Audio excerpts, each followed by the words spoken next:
Recientemente una hermana me preguntó qué cosa podemos hacer en estos días de coronavirus con el problema de la infodemia.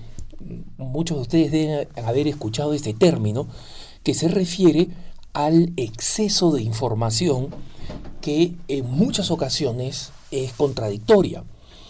Y a esa información se suma el problema adicional de las interpretaciones, es decir, al mismo tiempo que hay una cantidad creciente de información y de información que muchas veces es contradictoria, tenemos una cantidad enorme de opiniones. Y las opiniones tienen valor especialmente cuando vienen de un especialista o de una persona con experiencia en el campo o bien informada sobre el tema, pero son opiniones. Y en consecuencia, eh, cuando hay una lluvia de información y al mismo tiempo una lluvia de informaciones, se afectan mutuamente y las opiniones se suelen tomar como información, y cuando uno lee que hay 3, 4, 5 opiniones distintas sobre la causa del coronavirus, sobre la manera de enfrentarlo, etcétera, nos encontramos en medio de una situación tremendamente confusa.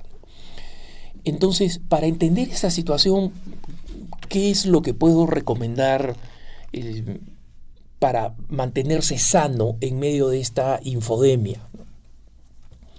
Primero tengamos en cuenta el contexto, hermanos.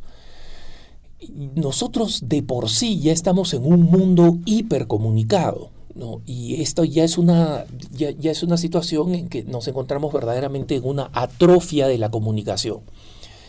Recibimos información a través de las redes sociales, recibimos una cantidad enorme de información no confirmada. Cuando recibimos una, entre comillas, noticia vía WhatsApp, en Así Prensa, por ejemplo, hemos tenido que desmentir varias de ellas, y que mucha gente, y gente inteligente, gente que usualmente es bien informada, lo cree porque lo recibe de una fuente confiable, de una persona en la cual confía. Y esta persona en la cual confía no ha verificado los datos, lo ha recibido a su vez de otra persona en la cual confía, y así sucesivamente. Entonces, nosotros ya hemos visto esto pasar habitualmente con los bulos o los rumores en Internet, en Facebook, en WhatsApp, en Twitter, en Instagram, etcétera. Noticias sacadas de contexto, imágenes sacadas de contexto donde nadie sabe de dónde viene esta imagen ni qué cosa es.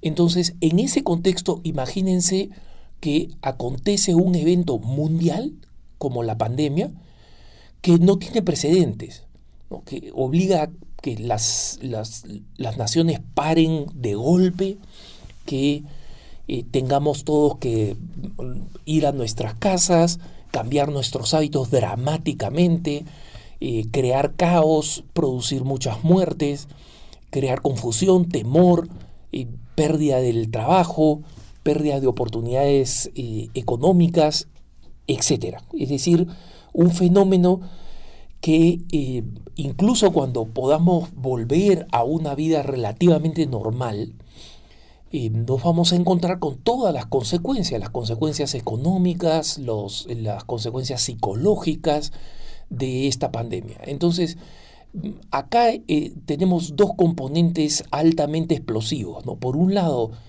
nosotros ya vivíamos una cierta esclerosis, una cierta deformación de la información, y ahora a esto se suma el tema de la pandemia. Entonces, con el tema de la pandemia, ¿no? Cuando nos encontramos en este masivo caos de información, y con este tema de la pandemia nosotros tenemos que hacer dos cosas que recomiendo. Primero, distinguir la información de la opinión. Por mi parte, por el trabajo que tengo que hacer como periodista, de tratar de informarlos a ustedes, yo prácticamente he prescindido de todas las opiniones, incluso de los mejores intelectuales católicos, de los mejores médicos católicos, cuando presentan una opinión, simplemente no la consumo. Y yo consumo muchísima información y opiniones precisamente para poder realizar mi trabajo bien y realizar mi apostolado bien, ¿no? Pero he decidido que en el tema del coronavirus las opiniones en este momento no ayudan porque son demasiadas, hay demasiadas opiniones, porque son muy temporales, ¿no? Es decir, esa opinión vale para la próxima semana y la siguiente semana hay nueva información y en consecuencia la opinión está basada en información insuficiente o errada o desaprobada, digamos así. Entonces simplemente prescindo de los comentarios, ¿no? Todos aquellos videos de YouTube que aparecen y dicen soy un médico de tal y cual y yo creo que es esto y que la solución es esta, que hay que hacer enjuagues de agüita de culén, de lo que digan, ¿no? O sea, simplemente no he prescindido de las opiniones. Y en este tiempo de coronavirus creo que es una práctica sana prescindir de las opiniones, ¿no? Separar las opiniones de las noticias y prescindir de las opiniones.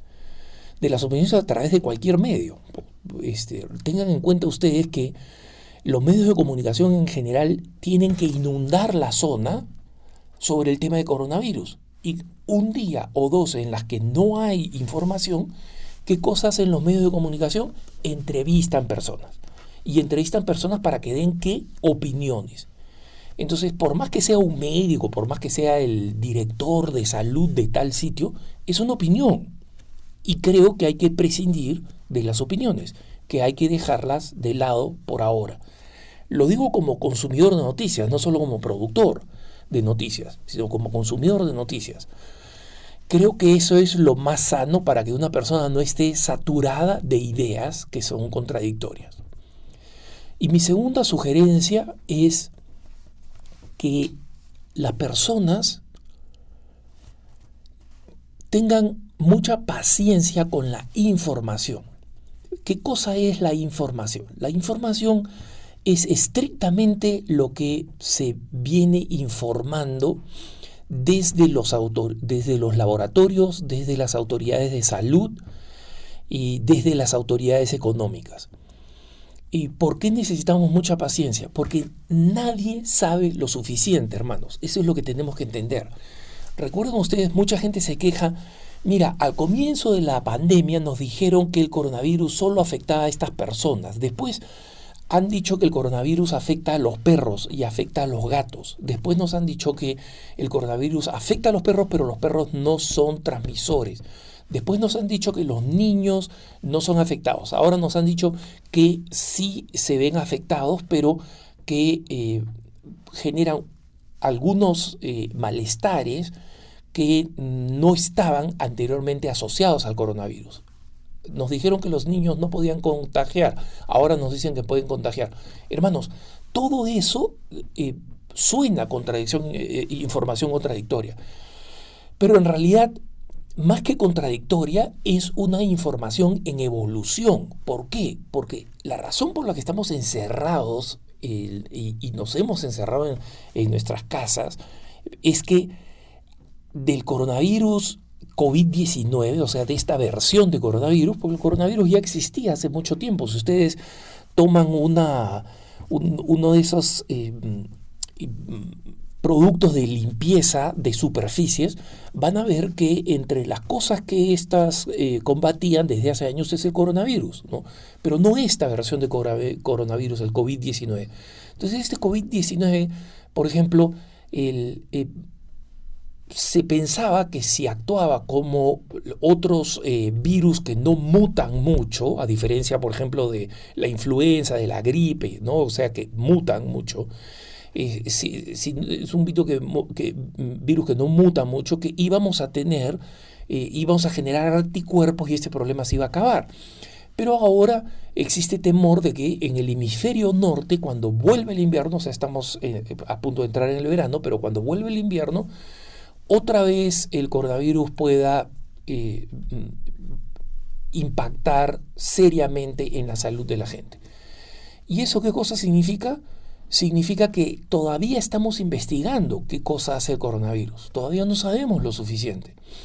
Y cualquier experto en virus, hermanos, cualquier persona que ha estudiado con virus, y yo tengo la ventaja de que acá en Colorado, en Fort Collins, está uno de los 2 centros de la CDC, o sea, de el Centro para las Enfermedades, para el Control de Enfermedades de los Estados Unidos, que es el mejor informado del mundo, y que este centro que está en Fort Collins, en Colorado, a 1 hora de donde yo estoy en Denver, el director de investigación, o sea, el que ha investigado todas estas enfermedades, todos estos virus, ¿no? Y se hacía en Fort Collins por la altura, la sequedad, es decir, ambientes que son poco propicios para los virus, ¿no? Por eso que se estableció un centro de la CDC acá en Colorado. Entonces, el director saliente de investigaciones es un católico militante practicante que se ha vuelto diácono permanente, ¿no? Y que es la fuente de información para el estado de Colorado y también para la arquidiócesis de Denver, a la cual pertenece. Entonces, él explica que la enfermedades virales nuevas toman un tiempo relativamente largo para comprender qué cosa sucede. ¿Por qué? Porque como no hay experiencia previa, entonces hay que ir viendo cómo va reaccionando, cómo las personas van reaccionando. Entonces, nosotros hay cosas que ya sabemos que el virus se contagia por el aire fundamentalmente y por secreciones, y por eso es que no nos damos la mano, no mantenemos distancia social, nos cubrimos la boca, desinfectamos constantemente las manos para evitar que se transmitan por ese medio. Sabemos que el virus permanece todavía un tiempo en superficies de cualquier naturaleza, ¿no? Hay virus que en superficie de metal, por ejemplo, desaparecen más rápido. No es este el caso, entonces por eso limpiamos las superficies, y en los lugares donde se está regresando al trabajo se limpian las superficies, pero todavía hay muchas cosas que no sabemos. Por ejemplo, el efecto en los niños, el efecto a largo plazo del coronavirus. Se teme que deje secuelas preocupantes en el cuerpo, en otros órganos, en los pulmones, etcétera, pero no se sabe lo suficiente. Entonces, hermanos, cuando pasado mañana nos digan, ¿no?, una persona que sufre coronavirus se vuelve inmune o no se vuelve inmune, lo que sea que nos digan, tienen que ser de fuentes oficiales, ¿no?, de la Organización Mundial de la Salud, la CDC, y no de la opinión de un virólogo individual. Yo creo que esta enfermedad va a durar. No, es su opinión, y como digo, las opiniones tenemos que prescindir. Pero cuando sabemos que alguien está informándonos de manera oficial, con autoridad, entonces ahí vamos a ir conociendo poco a poco. Entonces, mientras tanto, sintetizo lo que propongo para los hermanos y las hermanas que están confundidas con esta infodemia, ¿no?, con este exceso de información, con esta epidemia de información. Prescinde de las opiniones, y si quieres leer opiniones, no es una orden, no es una disposición, ¿no?, pero si quieres leer opiniones, ten en cuenta que esas opiniones te pueden confundir. Si tiendes a confundirte, no leas opiniones, no veas opiniones, no le hagas caso a las opiniones, ¿no? Si en cambio te preocupa la información, entonces sigue la información oficial. Entonces, lo que sabemos hasta ahora, que es este medio de prevenir del aislamiento, de la distancia social, del aislamiento, de las medidas preventivas y de la higiene, todo eso hasta ahora es verdad, está comprobado, ¿no?